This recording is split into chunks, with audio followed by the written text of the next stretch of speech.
Hi అండి. ఈ వీడియోలో నా కర్నూల్ టు రాజమండ్రి జర్నీ చూపిస్తాను. ఏంటి 2 బ్యాగ్స్ చూపిస్తున్నాను అనుకుంటున్నారా? లాస్ట్ వీక్ అమ్మ వాళ్ళ ఇంటికి వెళ్ళానండి. రథసప్తమి రోజు నోములు పట్టుకుందామని. ఆ వీడియో ఇవాళ పోస్ట్ చేస్తున్నాను. ఇంట్లో అయితే 3:30కి స్టార్ట్ అయ్యాం. బస్సు టైమింగ్ వచ్చి 4కి. బస్ స్టార్ట్ అవ్వడం మాత్రం 4:12కి స్టార్ట్ అయింది. ఆహ్, ఈ జర్నీ ఒక 13 అవర్స్ ఉంటుంది. అందులో 1½ అవర్స్ నల్లమల్ల ఫారెస్ట్ ఘాట్ రోడ్డే ఉంటది. మీలో ఎంతమంది కర్నూలు టు రాజమండ్రి ట్రావెల్ చేశారు? మీకు ఈ జర్నీ ఎలా అనిపిస్తుంది? ఈ మీకిలా లాంగ్ జర్నీస్ చేయడం అంటే ఇష్టమా? లేకపోతే షార్ట్ అండ్ స్వీట్‌గా ఉండేవి ఇష్టమా?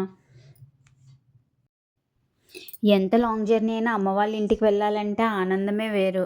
ఆ ఆనందంతో మనం జర్నీ చేసిన టైం కూడా పెద్ద తెలీదు. ఫైనల్‌గా నేను రాజమండ్రి రీచ్ అయ్యేసరికి 5:15 అయ్యింది. హ్మ్. మీకు ఈ వీడియో ఎలా అనిపించిందో నాకు కామెంట్ చేసి చెప్పండి. మీకు కనుక నా వీడియో నచ్చినట్లయితే please do like, share and subscribe to my channel Suryakantham గారి మనవరాలు. Bye friends. Good night.